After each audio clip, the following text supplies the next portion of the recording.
As Syrian and Russian forces attempted to retake land lost to rebels on Thursday, Turkish forces supporting the rebels came under fire. Their bloodiest day in the conflict so far. As a result of the airstrikes, 33 soldiers have been martyred.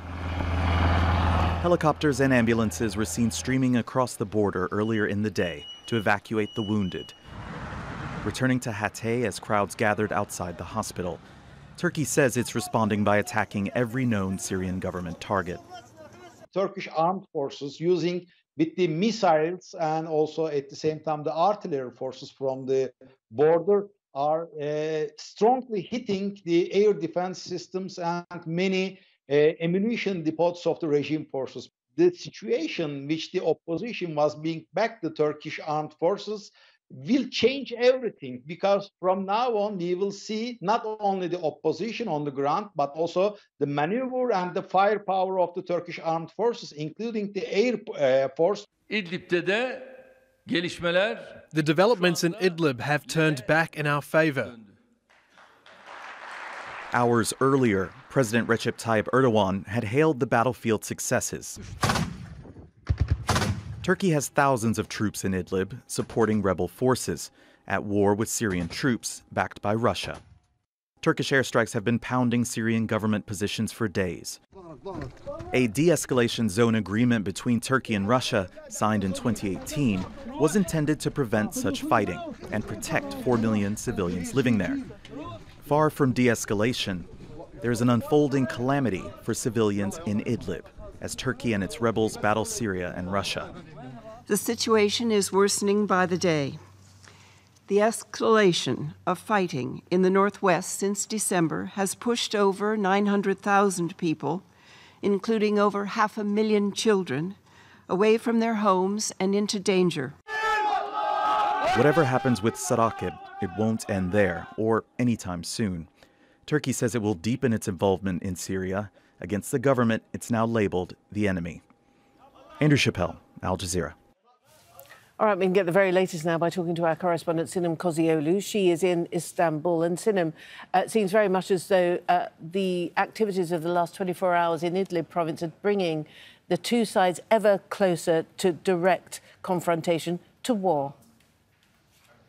Exactly, Martin. Actually, a couple of days ago, Turkey's President Erdogan, while speaking, he said we are at war, but no one guessed that it would be something like that.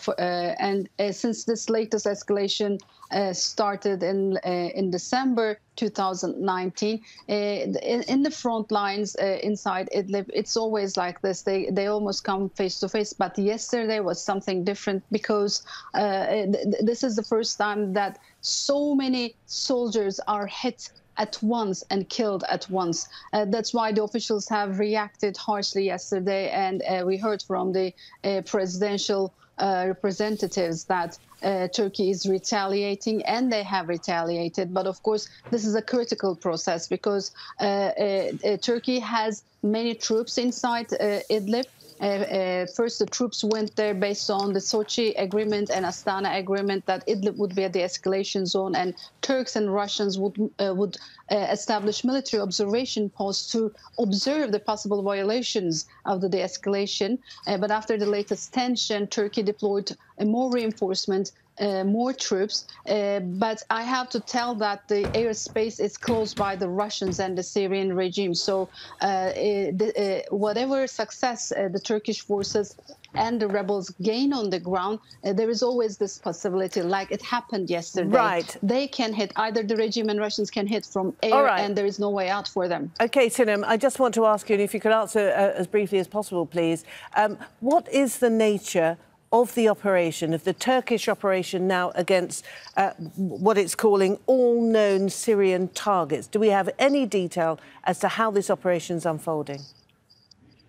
Well, so far, as I said, it was just an observation mission for the Turks. But beginning from the end of January, it has turned out like a combat mission, because there are also combat soldiers on the ground, and the rebels are on the ground. And after yesterday's incident, I've been hearing that the command level was given orders to hit any foreign item or element in the airspace. And Turks are ready to hit Syria from land and air, from the bases inside Turkey, which are mainly in the southeastern city, Diyarbakir base, and from Incirlik base.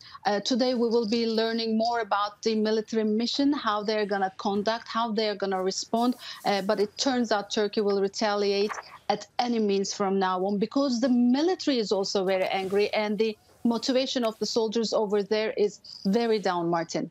All right, thank you. Sinem Koziolu, live in Istanbul.